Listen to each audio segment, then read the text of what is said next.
అందరికీ నమస్కారం. ఈరోజు మనం డాక్టర్ ఎంజెడ్ఏ అస్కరీ ఎండి యునాని గారితో ఉన్నాం. నిజానికి మనం చూస్తున్నట్టయితే మగాళ్ళలో సెక్స్ సమస్యలు అనేటివి రోజు రోజుకి ఎక్కువైపోతున్నాయి. అవి రకరకాలుగా ఉండొచ్చు. అసలు నిజానికి ఎందుకు సెక్స్ సమస్యలు అనేటివి ఎందుకు వస్తున్నాయి? ఒకవేళ సెక్స్ సమస్యలు వస్తే వాటికి ఎలాంటి పరిష్కారం ఈ యునానిలో ఉంటుంది? ఆ విషయాల గురించి మనం సార్తో మాట్లాడి తెలుసుకుందాం. సార్ నమస్కారం. నమస్కారం సార్, ఇప్పుడు చూస్తున్నట్టయితే మాస్టర్బేషన్ అనేది ఎక్కువ చేసుకోవడం వల్ల, లేకపోతే నిజానికి జస్ట్ మాస్టర్బేషన్ రోజు చేసుకోవడం వల్ల జరిగే నష్టాలు ఏంటి, లాభాలు ఏంటి? ఒకవేళ ఎక్కువ చేసుకొని ప్రాబ్లమ్స్ వస్తే వాటికి యునాన్లో ఎలాంటి పరిష్కారం ఉంటుంది? ఇది యూత్ని బాగా ఇబ్బంది పెడుతున్న క్వశ్చన్. మీరైతేనే ఆన్సర్ చేయగలుగుతారు. దయచేసి కొంచెం మీరు ఆన్సర్ చేయండి. ప్రేక్షకులకు నమస్కారం. టాపిక్ ఇది కాంట్రవర్షియల్ అమ్మా. నేను ఎన్ని వేల వీడియోస్ ఉన్నాయంటున్నాయి. హస్తప్రయోగం అనేది ప్రకృతికి భిన్నం, నో డౌట్. ఇప్పుడు నేను ఒకసారి ఏం చేశానంటే, సివిఆర్ తెలుసు కదా, హెల్త్ ఛానల్లో నేను లైవ్ ప్రోగ్రామ్ నడుస్తుంటే ఒకతను ఫోన్ చేశాడు వైజాగ్ నుండి. చేసి, సార్ మీరు హస్తప్రయోగం వద్దు అని అంటున్నారు. నాకు పెళ్లి కాలేదు, 31 years, నేను సెటిల్ కాలేదు, నాకు జాబ్ లేదు, ఎప్పుడు హస్తప్రయోగం చేయొద్దు అంటున్నారు. సెక్స్ చేయడానికి భార్య లేదు, ఇప్పుడు నేను ఏం చేయాలి నన్ను అడుగుతున్నా. దాని పరిష్కారం చెప్పండి అంటున్నారు. నేను ఆ లైవ్ ప్రోగ్రామ్ నాకు అడిగాడు ఇలా. అంటే నేను తనకు ఏమడిగానంటే, నాన్న నీకు ఈత వచ్చా అన్నాను. ఈత వచ్చు నాకు అన్నాడు. నువ్వు ఇక్కడ ఈత కొడతావు, ఎక్కడ స్విమ్ చేస్తావు అన్నాను. స్విమ్మింగ్ పూల్లో ఈత కొడతాను సార్ అన్నాడు. ఒకవేళ స్విమ్మింగ్ పూల్ లేదు అనుకో నీ దగ్గర, నీకు ఈత వచ్చు, ఎక్కడ ఈత కొడతావు? సెప్టిక్ ట్యాంక్ ఉంది, దాంట్లో ఈదుతావా అన్న. అబ్బాబా, దాంట్లో ఎలా ఈదుతావు మనం? ఎక్కడ ఈదాలి? Swimming pool ఈదాలి. నువ్వు ఎక్కడ ఈదమంటున్నావు? సెప్టిక్ ట్యాంక్ లో ఈదని సార్ అంటున్నావు. అలా అది హస్తప్రయోగం అనేది సెప్టిక్ ట్యాంక్ లాంటిదే. నువ్వు దేవుడు ఈ అంగానికి, ఈ యోనికి మ్యాచింగ్ పెట్టాడు. సెక్స్ చేసుకోండి, మీరు ఎంజాయ్ చేయండి, మీకు సంతానం కలుగుతుంది, మీ వంశం ముందుకు వెళ్తుందని దేవుడు మనకు సూచించాడు. అలా కాకుండా నేను వెనక నుంచి పెడతా, నేను నోట్లో పెడతా, ఓరల్ సెక్స్ చేస్తా, హోమో సెక్స్ చేస్తా, చేతులు పెట్టుకున్న భవిష్యత్తు పాడు చేసుకుంటా, నేను వద్దు నాన్న అంటే కింద కామెంట్ రాయటం, తిట్టడం, ఇది ప్రకృతికి విరుద్ధం నాన్న, తప్పు నాన్న, ఆ డాక్టర్ చేసుకోమన్నాడు, నాయనకు వ్యత్యాసంగా నువ్వేం చేసుకోవద్దు అంటున్నాడు అంటే చెడుకు సమర్థించి నేను మంచిగా ఉండన్నట్టు. నువ్వు చేసుకోరా నాన్న అంటే నేను మంచిగా ఉండనట్టు. వద్దు చెడు చేయొద్దు నాన్న అంటే నేను చెడ్డోడిని. కానీ యునాని సైన్స్ ఏం చెప్తుందంటే, హస్తప్రయోగము ముమ్మాటికి ఇది మీ ఆరోగ్యానికి, మీ అంగానికి హానికరము. అంటే మొత్తమే చేసుకోవద్దు అంటున్నారా, లేకపోతే అప్పుడప్పుడు చేసుకోకుండా మళ్ళీ విధరించి వస్తాడు. ఇప్పుడు సైన్స్ ఏం చెప్తుంది? యునాని సైన్స్ వద్దు అంటుంది. కానీ ఇంకో మాట ముద్దు ఏమంటుందంటే, పెళ్లి తొందర చేసుకుని నాన్న అంటుంది యునాని. అంతే కదా, పెళ్లి చేసుకోవాలి, ఇప్పుడు వయసు వచ్చింది, పెళ్లి చేసుకోవాలి, అంతే కదా. నేను 30 సంవత్సరాలకు ఉంటా సార్ అంటే నీ కర్మ.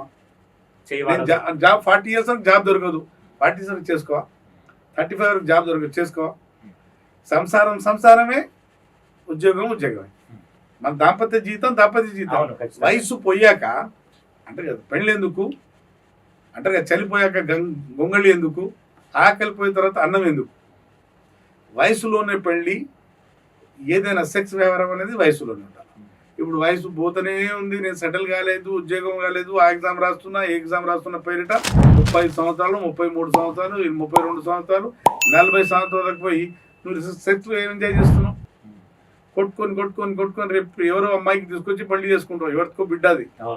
ఇప్పుడు చాలా మంది సెక్స్ అసమర్థత వల్ల వచ్చి మా దగ్గర ఇలా కూర్చుంటారు. సార్ 38 పెళ్లి చేసుకున్నా సెక్స్ సామర్థ్యం లేదు, మా ఆవిడతో గొడవ అవుతుంది, ఇప్పుడు ఏం చేయలేకపోతున్నాను. అంత వయసు వచ్చేవరకు ఎందుకు చూసుకున్నాము అని అడిగితే, ఏదో సార్ మా ఇంట్లో చెల్లెలు ఉండే, మా ఇంట్లో ఉన్న బాధ్యతలు ఉండే, నాకు సంపాదన లేకుండే. నేను వింటాను ఒక మనిషిగా, నీ శరీరం వినదు. దానికి కావాల్సింది ఎప్పుడు కావాల్సింది అప్పుడే. ముద్దు ముచ్చట అనేది వయసులోనే తీరాలి. అది అలా కాకుండా గాలికి వదిలిపెట్టే హస్తప్రయోగం చేస్తా అంటే కొన్ని అనర్థాలు తప్పవు, కొన్ని కష్టాలు తప్పవు. ఈ అంగం అనేది యోని కోసమే సృష్టించాడు దేవుడు. మన దాంట్లో చేతులు పెట్టుకొని కొట్టుకుంటా, పిల్లలు పెట్టుకొని కొడతా, పరుపులు పెట్టుకొని కొడతా అంటే కుదరదు. కానీ సైడ్ ఎఫెక్ట్స్ ఉంటాయి దానికి. అంగము ఇప్పుడు చాలా మందికి డాక్టర్ దగ్గర పోయి ఇక్కడ ఇంజక్షన్ ఇస్తారు, చూసిన రక్తం పోవట్లేదు బాబు, నీకు ఇక్కడ ఇన్సఫిషియెంట్ ఉంది, ఆర్టీరోజెనిక్ కిడ్నీ రాసేస్తాడు ఇక్కడ. ఎందుకు వస్తుంది ఆర్టీరోజెనిక్ కిడ్నీ? హస్తప్రయోగం చేసుకోవడానికి వస్తుంది. కొవ్వు కూడుకోవటం, కాల్షియం కూడుకోవటం లేక హస్తప్రయోగం వల్ల ఇక్కడ ఉన్న ఆర్టరీస్ వెయిన్స్ కూర్చుంచుకోపోవటం వల్ల ఆర్టీరోజెనిక్ కిడ్నీ వచ్చాయి. లేదా అంగంలో వచ్చిన రక్తం బ్యాక్ వెళ్ళిపోతుంటుంది, వీరోజెనిక్ కిడ్నీ వచ్చే టైప్ 2 కిడ్నీ వచ్చాడికి హస్తప్రయోగం వల్ల. ఇప్పుడు చాలా మంది డాక్టర్లు కూర్చొని నోటికి చెప్తున్నారు, మెడికల్ సైన్స్ మాత్రం వద్దంటుంది. కానీ హస్తప్రయోగం చేసుకుంటే మనకు ఒక సాటిస్ఫాక్షన్ ఉంటుంది, అది ఉల్లాసం, ఎందుకు ప్లెజర్ పొందుతాం కదా. ఎండార్ఫిన్ అనే హార్మోన్ రిలీజ్ అవుతుంది, మన వీర్యం బయటకు వస్తూ రిలాక్స్ గా ఉంటుంది, కొంచెం నిద్ర వస్తుంది, పడుకుంటాం అప్పుడు. కానీ దానివల్ల నష్టం. ఇప్పుడు కొంచెం ఆల్కహాల్ తీసుకోండి అంటున్నారు. ఆల్కహాల్ తీసుకుంటే కొంచెం తీసుకుంటారు, 90 ml తీసుకుంటా సార్ అంటారు. అది కంటిన్యూ తీసుకుంటే లివర్ పాడైంది. ఇప్పుడు ఇక్కడ ఒక బీర్ ఉందంట, చిల్డ్ బీరు, ఓ వాటర్ ఉంది. బీర్ తాగినా దాహం తీరుతుంది, మనకు దాహం అవుతుంది. నీళ్ళు తాగినా దాహం తీరుతుంది. కానీ ఈ నీళ్ళు తాగితే దాహం తీరుతుంది కానీ నష్టం జరగదు, బీర్ తాగితే నష్టం జరుగుతుంది. దాహం తీరుతుంది కానీ నష్టం జరగదు. అదే ఉల్లాసం, హస్తప్రయోగం చేసుకుంటే వీర్యం వస్తుంది బయటికి, ఉల్లాసం కలుగుతుంది, కానీ నష్టం మాత్రం కలుగుతుంది. అది చెత్త వినదు. హస్తప్రయోగం అనేది ప్రకృతికి విరుద్ధమే. అది సెక్స్ ఒక యోని తప్ప, నోట్లో పెట్టిన ఇబ్బందే, వెనకాల నుంచి చేసిన ఇబ్బందే, చేతిలో పెట్టి తీసిన ఇబ్బందే, పరుపులో పెట్టి తీస్తేనే ఇబ్బంది. బోర్లో పండుకొని ఈ బెడ్తో రాపిడి అంగానికి చేసిన వాడికి ఏ ప్రాబ్లం వస్తుంది తెలుసా? ప్రోన్ మస్టర్బేషన్ అంటారు, బెడ్ మీద రాపితే వాడికి టైప్ 2 ED లేకుంటే ఫ్రాక్చర్ అయిపోతుంది కొన్ని సందర్భాల్లో. ఒకవేళ లేడీస్ మీరు అన్నవి కోరుకుంటే ఎట్లా మరి? ఏంటి లేడీస్ మీరు చెప్పారు కదా, ఏం చెప్పాను, వెనకలు ఉండవచ్చు నోట్లో అని మీరు అన్నారు కదా సార్. మీరు ఎక్కడైనా ప్రాబ్లమ్స్, ఇప్పుడు నోట్లో ఏముందమ్మా చెప్తాను. నోట్లో సలీవా ఉంది, సలీవాలో ఏముంది, లైసిన్, మ్యూసిన్, అక్కడ ఎంజైమ్స్ ఉన్నాయి. అది మాటికి నోట్లో ఓరల్ సెక్స్ చేస్తే అంగం సెన్సేషన్ బాగా పెరిగిపోద్ది, మళ్ళీ సెన్సిటివ్ పెనిస్ మారుతుంది, దానికి అంగం సైజ్ కూడా పాడైతుంటుంది. ఇప్పుడు అంత ఎందుకు, మనం అన్నం కూర ఉడికిన తర్వాత అన్నంలో ఇలా చేయి వేసి తీసేయి, సాయంత్రం అన్నం పాసిపోద్ది. అంతేందుకు ఇంత ఉమ్ము తీసుకెళ్ళి అంగంలో దాంట్లో అన్నంలో ఉమ్ము తీసుకెళ్ళి అన్నం పాసిపోద్ది. అంటే కరిగించే శక్తి ఉమ్ములో ఉంటుంది. ఆ ఉమ్ము తగిలితే కదా అరగడం మొదలవుతుంది. అంగం ఇక్కడ పెట్టినాం అనుకో నోట్లో, అంగం సైజ్ కూడా పాడైపోతుంటుంది, అంగం కూడా కరుగుతుంటుంది, అట్రాఫీ వచ్చేస్తుంది అంగంలో. అన్నం ఎలా పాడైంది, అంగం పాడైతుంటుంది. ఇప్పుడు నేను నోట్లో పెడతా సార్, చాలా మంది మాకు వచ్చి హోమోసెక్చువాలిటీ, నేను మగవాడి దగ్గరికి వెళ్తా సార్, నాకు అటు వ్యామోహం ఎక్కువ ఉంది, మగవాళ్ళ వైపు ఆకర్షణ ఎక్కువ ఉంది అంటే మా దగ్గర చాలా మంది కౌన్సిలింగ్ ఇస్తుంటాను, ఆయన ఎంకరేజ్ చేస్తాను సార్, నోట్లో ఇస్తాను సార్. మన కేసు వచ్చింది, నేను పేరు చెప్పాను కానీ కేసు చెప్తాను. ఆ బాబుకు 35 years, పెళ్లి చేసుకోలేదు, కోటీశ్వరుడు, వేషాల దగ్గరికి వెళ్తాడు, సెక్స్ చేయడు, ఎంకరేజ్ పెట్టాడు, ఏం చేయడు, నోట్లో ఇస్తాడు, ఓరల్ సెక్స్ చేయించుకుని వస్తాడు. ఇంత పెద్ద ఉండండి అంగము చిన్నగా అయిపోయింది, అలా మొత్తం అంగం పాడైపోయింది. 8 years చేస్తున్నాడు. అలాగే ఏం చేద్దాం మనం? నేను చెప్తానే ఉన్నాను, నేను కాదు, యునాని సైన్స్ ఏం చెప్తుందంటే హస్తప్రయోగము, హోమోసెక్చువాలిటీ, ఓరల్ సెక్స్, ఎనిమల్ సెక్స్, వేరే రకంగా వీర్యం తీయడం ఇది మంచిది కాదు. మన సోషల్ మీడియా ద్వారా జనాలకు చెప్పాలి, ఇది ఖచ్చితంగా మన బాధ్యత. ఒక డాక్టర్గా జనాలు అందరు మారకపోయినా కొందరు మారుతారు కదా. మనం గట్టి సంకల్పంతో చేస్తే జనాల్లో మార్పు వస్తుంది, చైతన్యం వర్ధిల్లాలి, మార్పు రావాలి. మార్పు వచ్చినప్పుడు నువ్వు మారితే నీ పరిస్థితి మారుతుంది.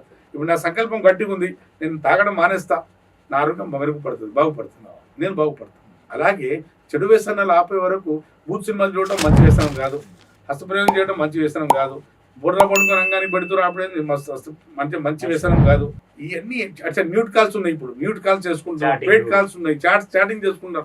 ఇవన్నీ ప్రకృతికి విరుద్ధం కాబట్టి నష్టాలు జరుగుతూనే ఉంటాయి, నష్టాలు తప్పవు. మీలో ఎవరికైనా ఇట్లాంటి సమస్యల వల్ల అంగస్తమన సమస్య వచ్చినా, మీ సైజ్ తగ్గిపోయినా, మీ సెక్స్లో టైం సామర్థ్యం తగ్గిపోయినా, అలాగే మీ వీర్యం కణాలు, వీర్యం అంటే విస్కాసిటీ, దాని క్వాంటిటీ క్వాలిటీ తగ్గిపోయినా మా దగ్గర చక్కటి పరిష్కారం ఉంటుంది. యునాని మందులతో బయటపడవచ్చు, శాశ్వతంగా బయటపడవచ్చు. మీరు విన్నారు కదండి, పెయిడ్ కన్సల్టేషన్ తీసుకుని నాతో మాట్లాడవచ్చు, లేదా నేరుగా కలిసి నాతో ట్రీట్మెంట్ తీసుకోవచ్చు. అప్పటి వరకు సెలవు. Thank you so much. So మీకు కూడా ఎలాంటి సమస్యలు ఉన్నా కూడా యునాని సంప్రదించి మీరు ఖచ్చితంగా మీ సమస్యకి పరిష్కారాన్ని పొందండి. Thank you so much.